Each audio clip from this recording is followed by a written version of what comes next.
Hey, everybody, welcome to Did You Hear About This? I'm Bill. I am Scott. So you are an award-winning chili and... Yeah. Oh, yeah, you're starting off with this? Yeah, why not? I was going to say flounder. It's not flounder. Chowder. What the fuck was I thinking? I kind of forgot about this. Yeah, last Sunday, I got second place chili, second place chowder in the Cape May Chili and Chowder Cook-Off. And you won some money. Yeah, $150 overall, $75 for each. Free money is the best money. Yeah. That's great, man. What did they have? Like top 3 and you got silver? Yeah, basically. You okay with that? Do you need to win number 1? Do you got to get gold? No, this is the first time I didn't win gold in a competition, so it is a humbling experience. It's a learning experience for me. I will say, and I don't want to be that guy, right? But I did taste the guy that won. My chili was better.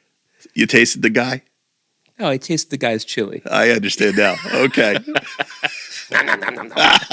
And yours was better. You liked yours better? Yes. There might have been foul play. There might have been somebody greasing the palms. There may have been some. Well, he was a local guy, right? It's held at a bar.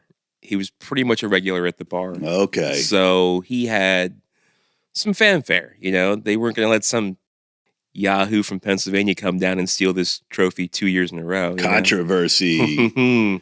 Wow. Well, you had a good time otherwise. That's great. I did. I mean, it was a good excuse. I mean, it's all for Make-A-Wish, so it's all for a good cause.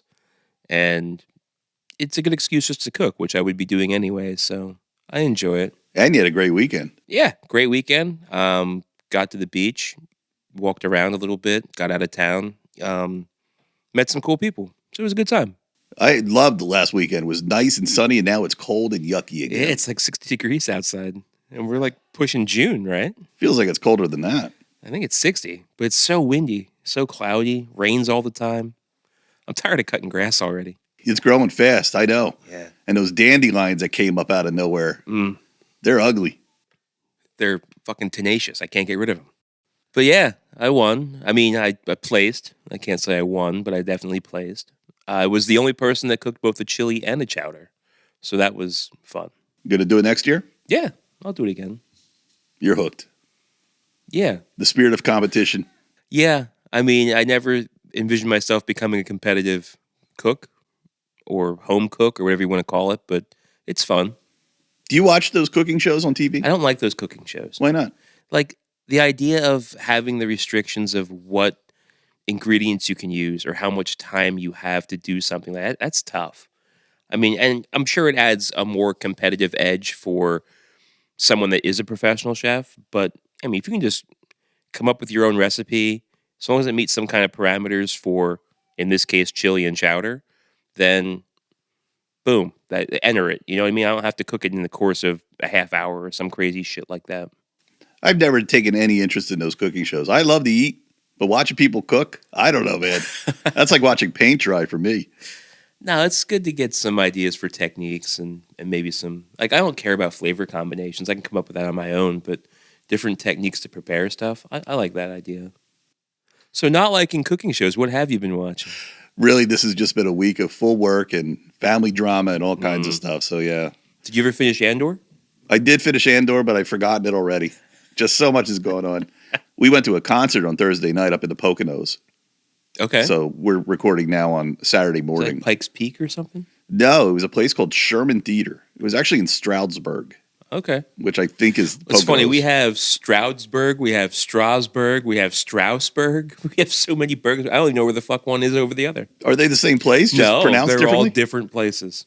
I like Lancaster or Lancaster. Yeah. Lancaster is what like Californians say. Wait, what is it officially? It's right down the street from us, and I don't know. It's Lancaster. Lancaster is what we call it. Okay, good. I got confused there for a minute. It's not Burt Lancaster. That's how I'll remember it. Not Burt Lancaster. Because every once in a while, I'll hear people around here say Lancaster. No, they're wrong. Yeah. They're not local. I mean, I'm barely local. I've been here 15 years, and I still feel like I'm new. Yeah. We have a celebrity death. Oh, I heard. Norm. George Wendt. He's one of them guys that I hate to say this, but when I saw him as a kid, I thought he was an old man. Like, I was like, that's what an old man looks like. He goes and hangs out at a bar. He was probably 35 on that show. Yeah, I mean, that show ran for 12 seasons. I was surprised it ran until 1993. And that show is Cheers, for those that don't know. If you don't know, why are you listening? That seems long. 93? Right? So my last year of high school, Cheers was still on? I thought Cheers wrapped up late 80s. You sure about that? You sure about You that? sure? You sure about Yes, that? Tim Robinson, I am very sure. Wow. So I was going to do a whole George Wendt retrospective and talk about all the things he was in, because we all know him as Norm from Cheers. So I was like, well, let's talk about some of the other things he was in.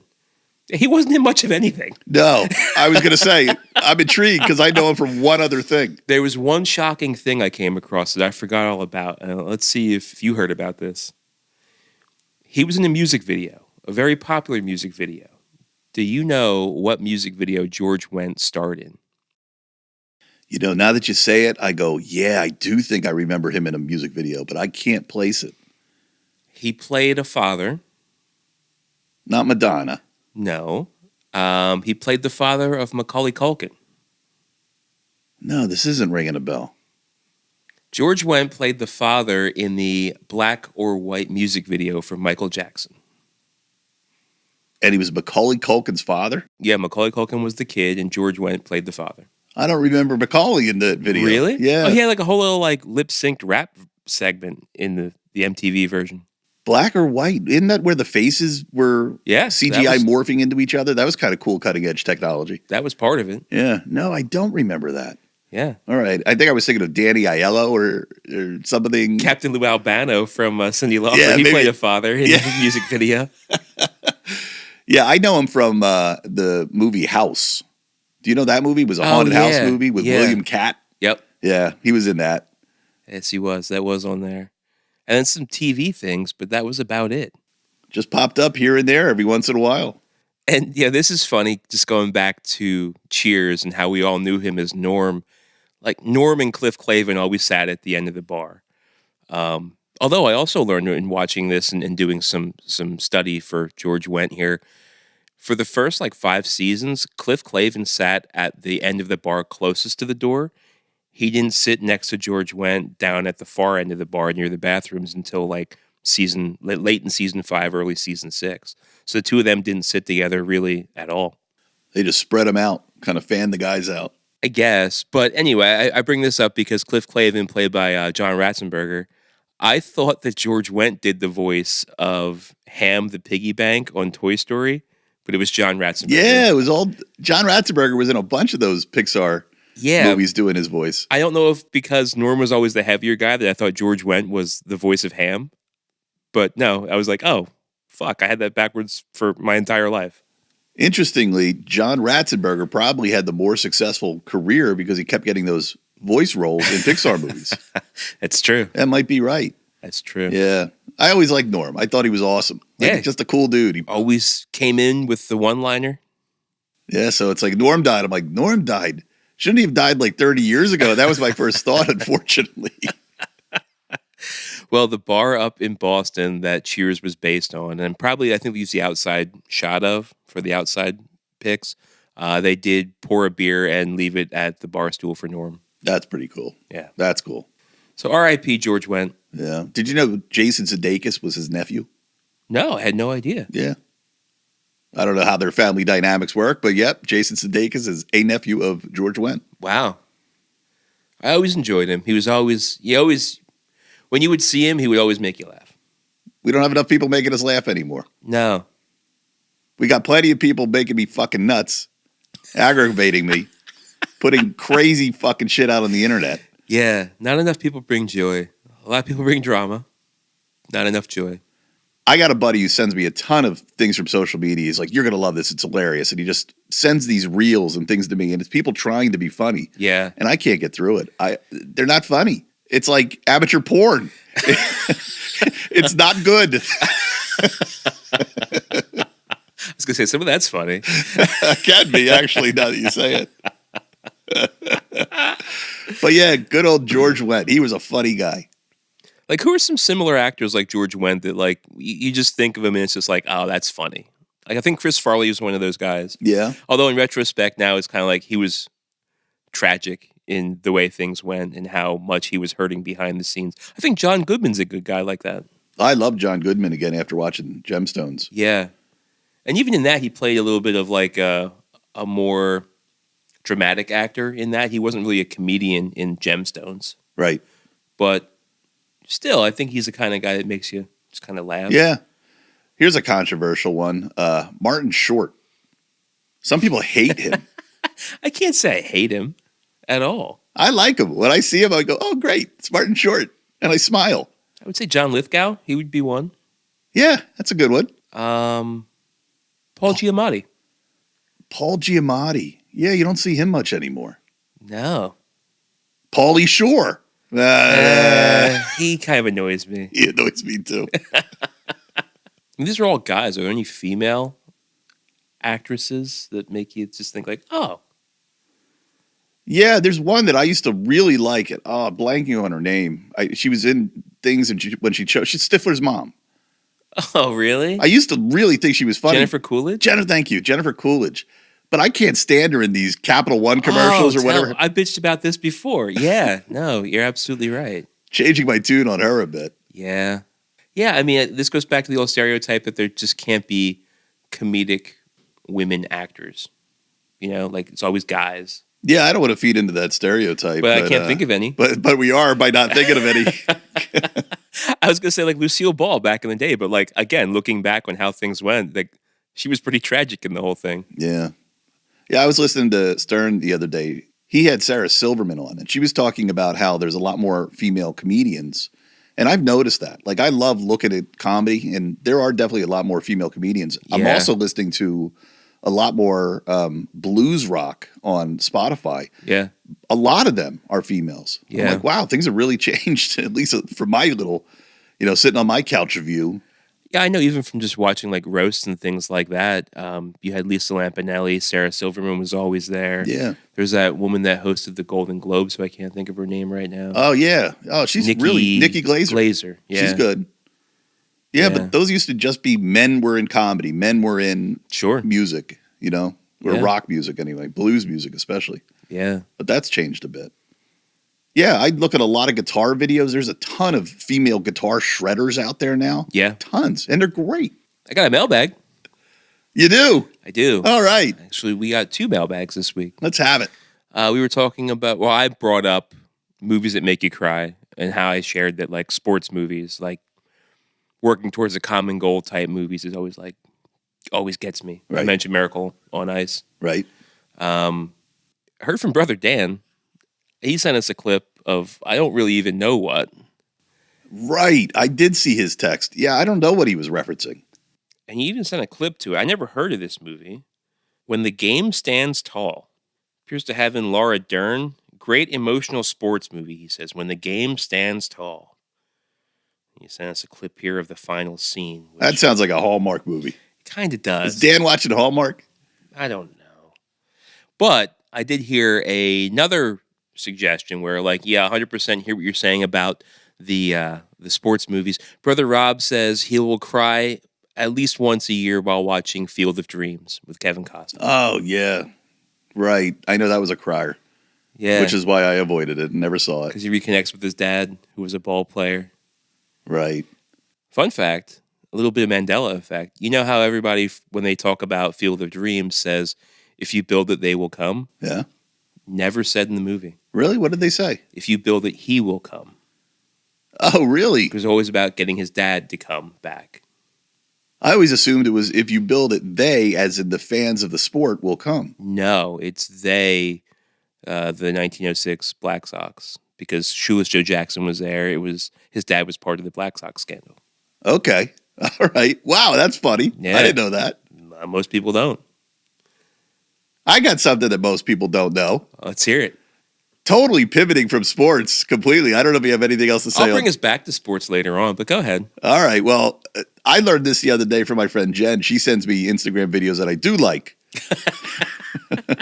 Some hit, some don't, And this was about Oscar the Grouch.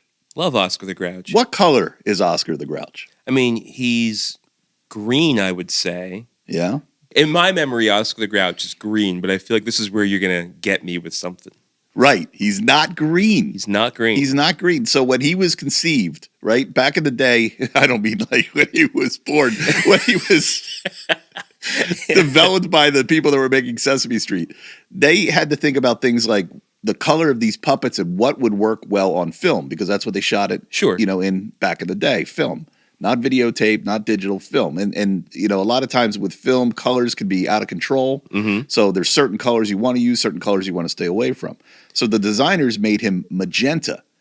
And then as they were going to film him, they said, we don't think magenta's going to show up well. Tully's magenta. Tully is magenta. I do remember Tully. But okay, I think that came after, right? Tully. Probably. Tully or Tully? Yeah, either way. Yeah.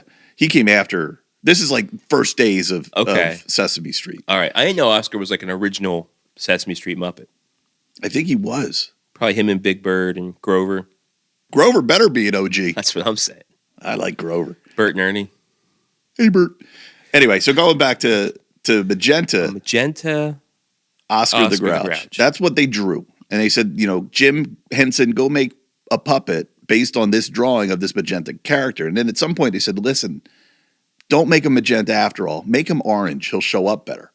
Oh. So they have episodes where Oscar the Grouch is orange in the very beginning of Sesame Street. And at some point... The thought of this breaks my brain. I can't envision that. No, it's weird. You can go see it. Go YouTube it and look at the original Oscar the Grouch. He's orange. So the backstory to how he turned green, he went on vacation. He went to a swamp, and he's hanging out in a swamp with a relative, and he's getting all green from the slime and the bacteria and all that shit. And he comes back to Sesame Street green, and he stayed green. So they had to write into the story why they were going to change his color on the show? Yeah. That's funny that they put that much thought into it. I know, right? They created a whole legend about Oscar and his color change. And we had no idea. We just assumed he was a green character. He's not. He's filthy. He's covered in green slime. He's an orange character. I'm surprised they made him take a vacation and go to a swamp and get algae. I mean, he lives in a goddamn trash can. Just say that he's dirty from living in the trash all the time. Yeah, why go out of state, It seems like unnecessary. Maybe they had to pad time. We've been there. Right. Wow, an orange Oscar the Grouch. Yeah, so Oscar is orange. He is not green. He's orange, we're underneath it all. At his roots, right. Yeah. Next time you look at Oscar, you're going to go, that motherfucker's orange. This is still hurting my head a little bit. I don't know. Well, there you go. I thought that was fascinating. That is. Never knew that in my life. And I'm an OG Sesame Street kid. I'm 50 years old. 1, 2, 3, 4, 5, 6, 7, 8, 9, 10, 11, 12. Here goes our copyright strike. I think we're safe. Well, I brought a bunch of news stories. I gave you a list of what I had here. Anything you want to jump into? Anything that I had mentioned that you thought was interesting? Can I take us back to the world of baseball? I have a news story. Yeah. All right. So I've been watching a lot of Phillies baseball lately. They're on an 8-game winning streak, which is wonderful. I've talked in past shows how I really want to like John Mulaney's Everybody's Live, the live Wednesday night Netflix show. Yeah, I never did check that out. Yeah, it's not very good. I want to like it. I want it to work. I like the guy. I like his comedy. I don't think the timing is right for a live late night show, but a late night show that does work because it is recorded. John Oliver. You watch John Oliver on HBO? I'll catch him on YouTube. Oh, I'm sorry, on Max or HBO Max or, whatever it is now. Do you watch that? I'll catch clips here and there on YouTube, but I don't actually tune into the show. Okay. It comes on like 11 o'clock on Sunday night, so it's rare that I catch it either. When I watched it a lot, when it would go from Game of Thrones right into his show. That lead-in was great, but I'm not watching The Last of Us, which is the lead-in right now, so I'm not staying up that late to watch shows on Sunday night. I never thought of it that way. Yeah, I guess HBO or HBO Max or whatever we're calling it now, it does run a little like network TV. You have a lead-in. Yeah. Well, here's a news story from CBS News. St. Paul Saints tempt fans with, quote, plain night after John Oliver taunts, it's going to be meh. Plain as in Plain. Plain, yeah. The St. Paul Saints are a minor league baseball team from St. Paul, Minnesota. I, for one, love minor league sports, specifically minor league baseball. I think the goofier the name is and the more it ties to like the regional area where they're located, like the geographic area, there's some great minor league baseball team names. Like the Scranton Shit Bricks. No, like locally we have, not that local, but in the state here we have the Altoona Curve. And the Altoona Curve are named after this giant railroad curve. It was at one point one of the biggest engineering feats ever because, trains go straight, trains go zigzag, trains can't go in curves. But in Altoona, Pennsylvania, they built this giant curve. So now the minor league baseball team is named after this engineering feat. So things like that, like it's weird. Like nobody would really ever know what the Altoona Curve is. It's a quirky name. It's supposed to be quirky. Remember The Simpsons? They had the Springfield Isotopes. Yeah. Named it because it was sponsored by Mr. Burns and the power plant. Right, right. Well, in one of the episodes, the isotopes were being sold to Albuquerque. So they were going to become the Albuquerque Isotopes. And Homer found out, and he went on a hunger strike, was the show.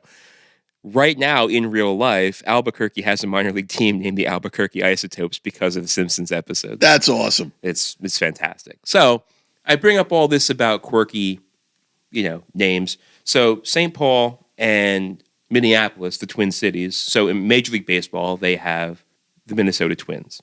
Well, their minor league team, the St. Paul Saints. Not very original. So CBS News reports earlier this month, Last Week Tonight host John Oliver mocked the St. Paul Saints, the Minnesota Twins, AAA affiliate. So not the lowest of the minor leagues. Actually, AAA is like one step below the majors. Most guys will play in AAA and then they'll get called up to the big leagues. So this is just one step below the St. Paul Saints. So he's mocking them for having a, quote, plain name in comparison to fellow minor leaguers like the Rocket City Trash Pandas or the Eugene Exploding Whales, going back to one of our earlier stories about Exploding Whale Park. And in Eugene, Oregon, their minor league baseball team is called the Eugene Exploding Whales. Wow, that's awesome. This is how cool minor league baseball team names should be.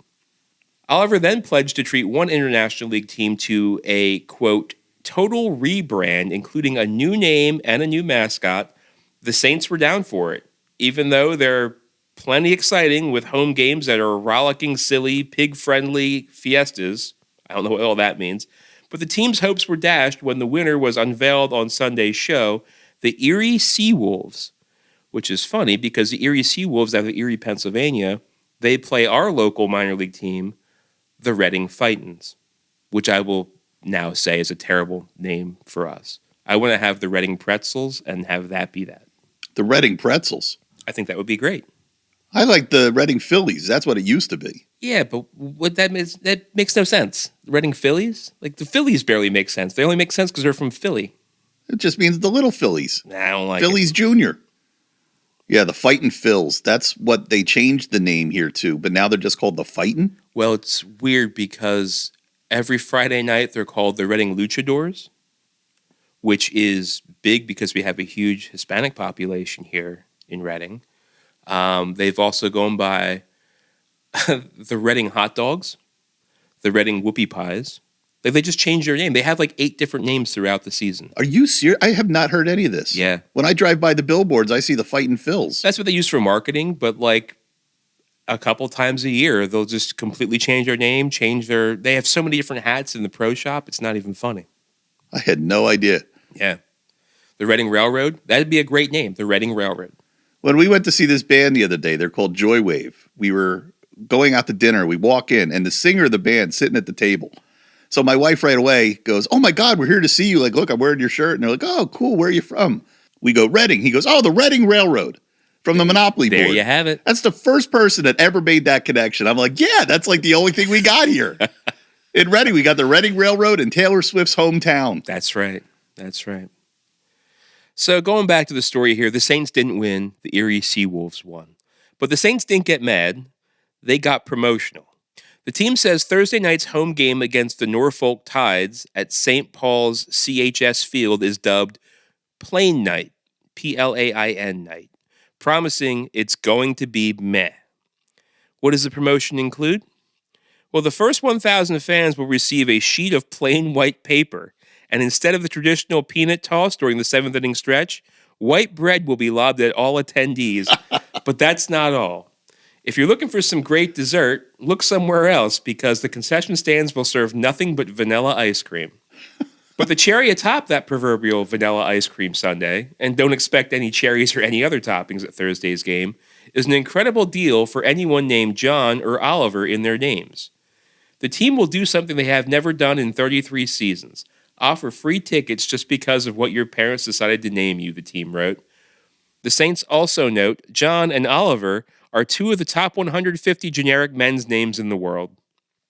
So a little jab there at John Oliver for making fun of them for being meh. They're angry. Fans will also be dazzled by a PowerPoint presentation of, quote, all the names the Saints didn't choose in 1993 when the team was founded by Mike Veek, Marvin Goldklang, and Bill Murray. Yes, that Bill Murray helped found the St. Paul Saints. No shit. There you have it. And let it be known to those hoping to catch the lens of a camera operator for some Jumbotron glory, unless you wear khaki pants and a tucked-in polo shirt, no screen time for you. Oh. So there you have it. That's funny. Being made fun of for being too plain, they're doubling down on it. They're having plain night. That's great. That's going to get him press. Got to press on our show. Well, you know John Oliver's going to talk about this again. Unless he's butthurt about it or embarrassed by it. Like John Oliver does shit like this all the time. Like one city named a shit plant after him. Wait, what? Huh? They named the sewage treatment plant. It's like the John Oliver sewage treatment plant because he talks so much shit on him. Like he's gotten involved in minor league hockey before, like a couple years ago in previous seasons. So he does shit like this. That's funny. He has a koala chlamydia award named after him in Australia. A koala chlamydia? Apparently, chlamydia is a huge disease amongst the koala population. And they named the Koala Chlamydia Award the John Oliver Koala Chlamydia Award in, I believe it was the Crocodile Hunter, Steve Irwin's zoo in Australia. What the fuck are you saying here? It sounds ridiculous, but Steve Irwin, the crocodile hunter that died of the stingray barb to the chest, has a wildlife preserve in Australia. No surprise there, right? Right. Makes sense. Well, John Oliver, I believe it ties back to him buying all of the Gladiator memorabilia from Gladiator with Russell Crowe. Russell Crowe. And he then, I don't know if he auctioned it or sold it, or he took the money and donated it to an Australian cause, because of Russell Crowe, I guess, is Australian. Yeah. And in doing so, they named the Chlamydia Award at the koala part of Steve Irwin's park after John Oliver. The Chlamydia Award? Ward, where they treat ward, them. Ward, okay. like a hospital ward. I'm telling you, it's a lot of words that are difficult to say for me here. These are tongue twisters. They really are. The Human Torch was denied a bank loan. The Human Torch was denied a bank loan. Oh, that's great. Yeah, none of these are stories I plan on talking about, by the way. These are just tied into stupid shit that John Oliver's done in the past. So I love it. I don't know what they're rebranding the Erie Seawolves as. I'm curious to see.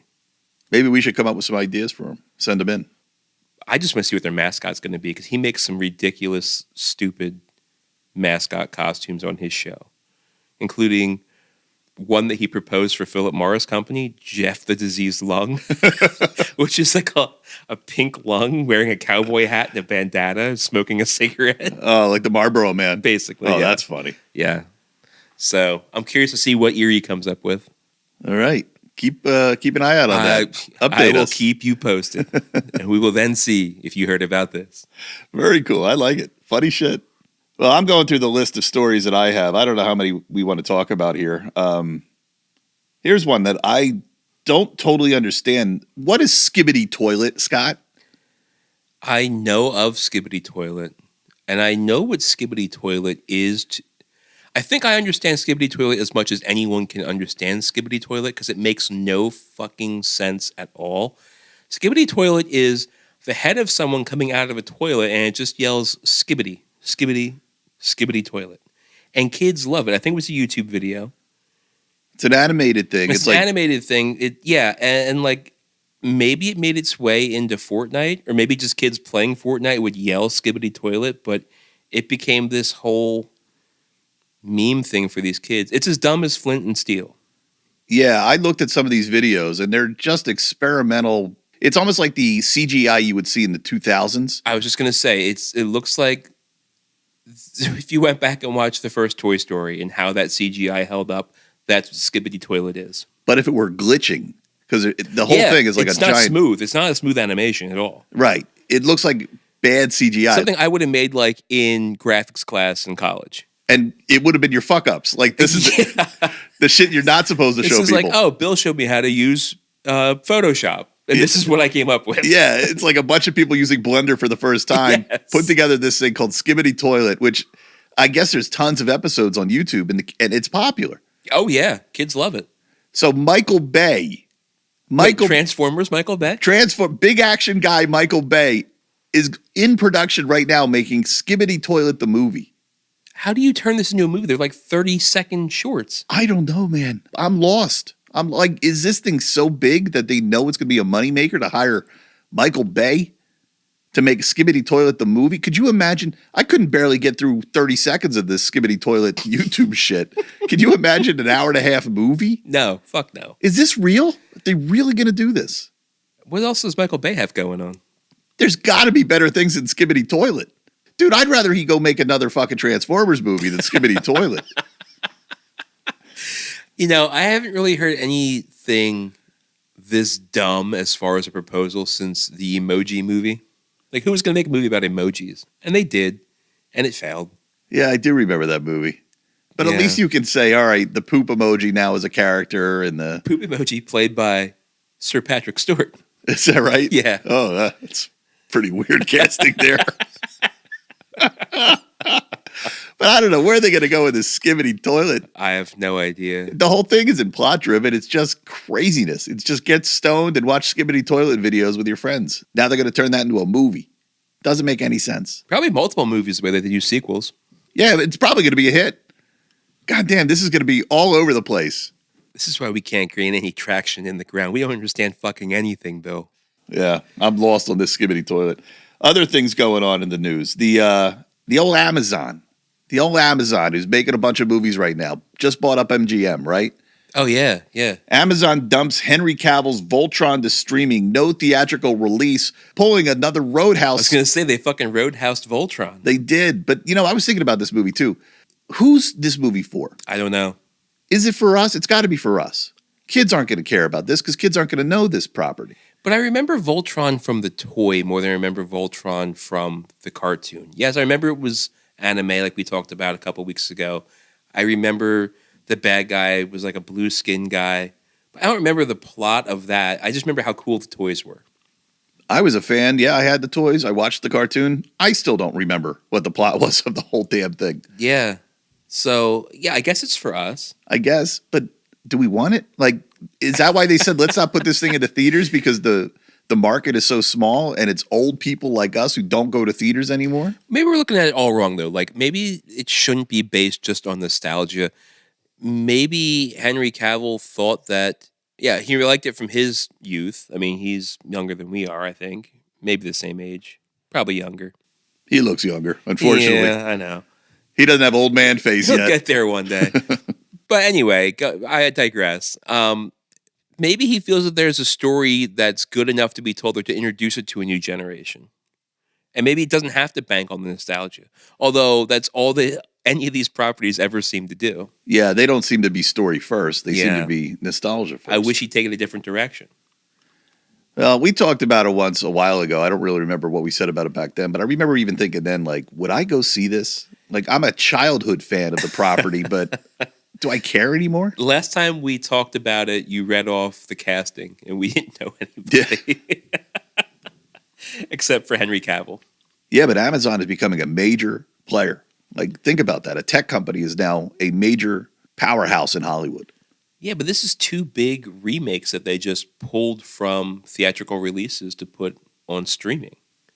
Does this go back to them wanting just people to stay home and stream because it's better for them and their business model? Yeah, I don't know. Obviously they think it'll make more money on streaming, or they'll lose money in theaters. It's a money thing. It's obviously a money thing. But again, what makes money for streaming? Is it going to bring more subscribers? It's the only way they're going to make more money. I mean, I'm an Amazon Prime subscriber just because I want free shipping for all this shit my wife buys on Amazon.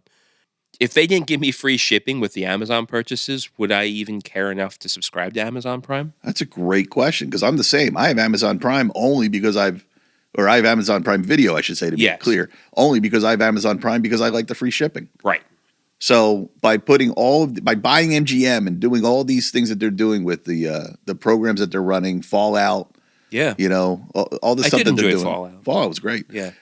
All of that is just to get us to sign up for Prime? Right, because I guess they're still selling advertising because there are commercials on my Prime, at least. I don't think I have like the top level. Right. I didn't think of that. Yeah, I'm starting to notice every time I watch anything on Max. I'm like, I pay for Max, but I'm getting commercials. I'm like, when did this start? Yeah. That's annoying. We're right back to cable, honestly. We kind of are. We've come full circle. It feels that way. Yeah.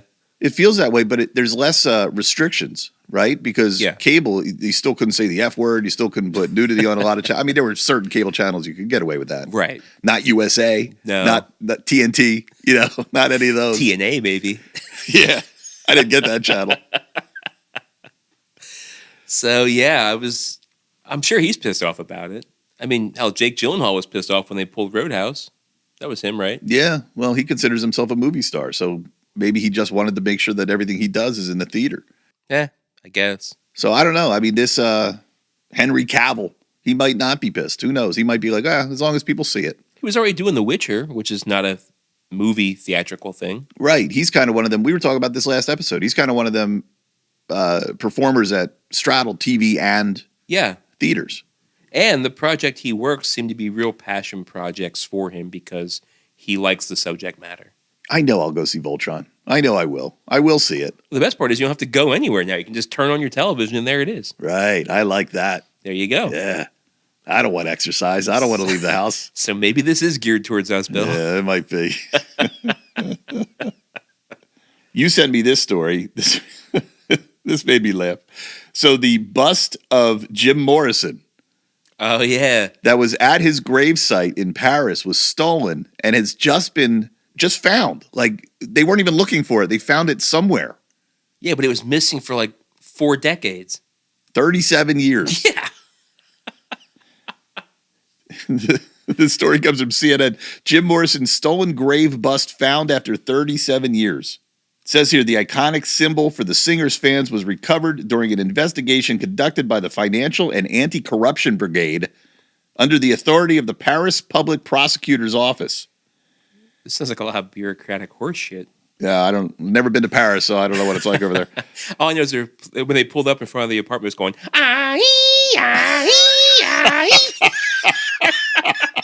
That's all I know about Paris police. That's what their sirens sound like. How do you know that? A lot of TV. Catch Me If You Can, mainly, with Leonardo DiCaprio when they caught him in Paris counterfeiting money. I love that's what you remember. The siren.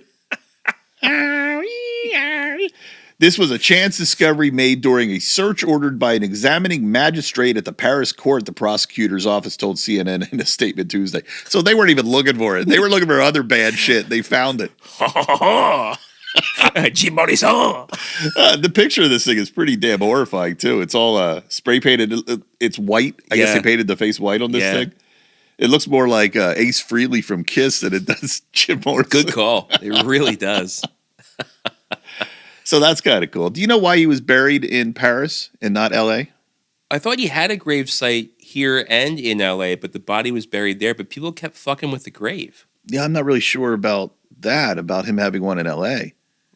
Where they were fucking with the grave in Paris. Maybe that's what I'm thinking of. I mean, just by looking at the spray paint around here. I mean, do you know why? Was that a question where you're going to tell me why? Or are you just asking if... Okay, go for it, please. So basically, he had enough of being so well known in the area in L.A. and in America that he went to Paris for a little while to just kind of get away where he wasn't so well known. Yeah. And he overdosed. Yeah. So he died there, and he didn't have a family in America to be like, hey, bring his remains back. Like, he was estranged from his mom and dad. Right. So they didn't really fight for him to come back. So they just buried him in Paris. But it's kind of weird, right? Because they have these cemeteries all over LA with all the rock stars in it. Jimi Hendrix is in there, Frank Zappa's in there. All these guys from the day are in there, and then he's in Paris. Yeah. Yeah, it's kind of weird. When you think about the span of the Doors before he overdosed, it's only like 5 or 6 years. They only put out a few albums. Yeah. It was not a long time. Wasn't here for a long time, but he was here for a good time. Right. No, they're a great band. Yeah. We talked about them a little when we were talking about Val Kilmer. Yeah. Yeah. But they weren't a long-time band. Yeah, No. you're totally right. You think about that, though. The Beatles were only together for 9 years. Yeah, the impact these bands used to make in such small windows of time. It's really kind of amazing. Yeah. It's before the days of well, no, that's dumb. I shouldn't say that. There was certainly one-hit wonders back in the day, too. Now we have Kiss that just won't go away. I know, they came back. Gene Simmons is charging people to carry his shit. But no, they're actually doing shows again. As Kiss? Yeah. Fuck them. Yeah, I don't have the story handy, but I just read that, too. They're like, well, we don't have the makeup on, so that's different. Yeah, right. That was Kiss 1983. Yeah. I think they're doing Vegas shows, I just read. Fucking A. How many farewell shows can you do? It's just gross. You're a fraud, man. Yeah. You're a fraud. I think the Who had about 12 of them. I think the Rolling They're Stones. doing one right now. I saw a commercial last night for a Who farewell tour. Come on. Yeah. How many farewells can you do? I don't know. Didn't John Entwistle die? Yeah, I think he's gone. He died in a hotel out in California, or out in Vegas, I think, right before one of their shows. Ooh. I know they have the son of Ringo Starr as their drummer. They just fired him, brought him back. And fired him again. And fired him again. Yeah, like what the fuck? Dysfunction. I'm telling you. Well, it's probably a Nepo hire anyway, right? Yeah, probably. I'm doing this for your father. There's my best British accent. Bugger off, you salt. A couple more things. How about Daredevil is filming its next... Daredevil Born Again Season 2? Yeah, what am I trying to say? They're filming their next episodes. They're actually working on Season 2 right now. Yes, right. yes. And they're bringing in Jessica Jones. Yes. So they're going back to the Netflix well and saying, what other characters worked? Let's bring them in. Jessica Jones, come on in. But you said to me... I believe Luke Cage has also been spotted training with Jessica Jones and Charlie Cox. And I know Jessica Jones isn't her real name. I don't know what her real name is. Kristen Ritter. I did know that, yes. I like her. She was in Breaking Bad. She was cool in that. Yeah. So, yeah, I hear the guy that played Luke Cage has also been spotted. Do we want that? Was anybody clamoring for Jessica I liked Jones? Luke Cage. I never watched Luke Cage? I never watched Jessica Jones. I remember watching it. I liked it. It was all right. She's psychic? In the comic, she had a lot more powerful powers than she did in the show, but she has strength. She can fly in the comic. She can't do any of that. So it's more street level shit that they do in the Daredevil show. Yeah. What I find interesting is the new Spider-Man movie supposedly just leaked the villains. Who we got? We got somebody named Boomerang, who I've never heard of. We got the Scorpion, who was already teased in one of the earlier Spider-Man movies. He was one of the Sinister Seven, right? I think so. Or Sinister Six, yeah. And then we got Tombstone, which is another character. Yeah. He was just in the game, the new Spider-Man 2 game. Okay. He was in the cartoon that just came out. I never cared about that character at all, but he's a street-level guy. So those are 3 street-level villains. Meanwhile, over here on Daredevil, that's totally street-level. Fisk is running New York City now. So I wonder how much of this Spider-Man is going to start merging into the Daredevil world. Maybe. But I like that they're doing street level stuff. I'm tired of them always being in space. I'm tired of everything being a major world cataclysmic, sort of event that they got to solve. Sometimes it could just be street level stuff. I'm okay with that. That's what all the Netflix characters were street level stuff. Yeah. I liked them. Yeah, but, I don't know. Were we really clamoring for Jessica Jones or Luke Cage? But here's what I really love. No Iron Fist. No Iron Fist. That poor guy is standing by his phone. Give me a fucking chance. Why is it not ringing? Give me a chance. He really, if you guys remember us talking about before, he really put a call out there. Like, come on, call me. I want in. Here I am. Here I am. I'm available. You don't want me. Oh, it's horrible. He's too desperate. Oh well. We'll see what happens. So other things here, I got the Welcome to Derry trailer came out. Yeah, I just watched that before we started recording. Looks like It season 1 or episode film 1. What did they call that?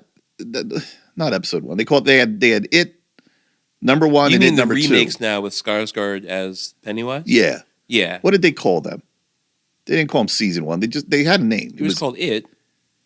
And then It 2? Yeah. No, I thought they actually had a. Was there like a subtitle? Yeah, I thought there was. Yeah, who cares? Well, this is It, Welcome to Derry. Right, and it looks exactly like the first It movie. Not the one going back to the 80s, but the one going back to about 8 years ago. Yeah, because the one back to the 80s with Tim Curry, that was like a miniseries. Right. Yeah. Now, I said to you, after watching the trailer, it gives me Stranger Things vibes with the kids doing the detective work and getting out there. And yeah, the creepiness, it was, like you said, it was It. And I'm not sure people are really looking for this. I would just wonder, is this another property like Voltron that they think people want, but who needs more of the same? Well, this is an HBO series. People would probably watch a series before they'd watch A movie? another movie. Yeah, that's a good point. Yeah, I just often think they have these franchises, they have these licenses, and they're like, we got to use them. Somebody paid a lot of money to have the Voltron license. Somebody paid a lot of money to have the It license. They're like, we got to do something with it. But I don't know that fans are looking for them. Yeah. I don't know. I'll probably watch it, and I'll roll right on into John Oliver at 11 o'clock. Yeah, that's a good point. That's probably how it'll all play. That's a good, all right. We can wrap with that. Yeah. I like that segue. That's how it's going to go. Very well played. This will be on at 10. Watch this from 10 to 11. Fall asleep watching John Oliver 11 to midnight. Well, you'll have to tell me because I don't think I'm watching it. No. I'll probably check it out. I mean, I'm already paying for it. It's not going to have to go out of my way to do anything besides change the channel. Wouldn't that be terrible if we felt like we had to watch everything we paid for when we got one of these streaming channels? Now, I already know I'm pissing money away. I've come to terms with that. Yeah, we really are. I'm okay. This is too much. We say it all the time. There's too much content. But we do our best to bring it to you. And thanks for listening. Tell a friend. Maybe they need to learn some of this shit too. Who knows?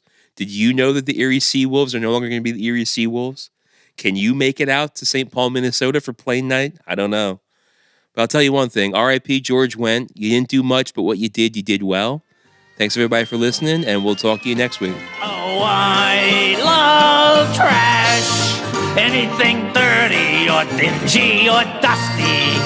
Anything ragged or rotten or rusty.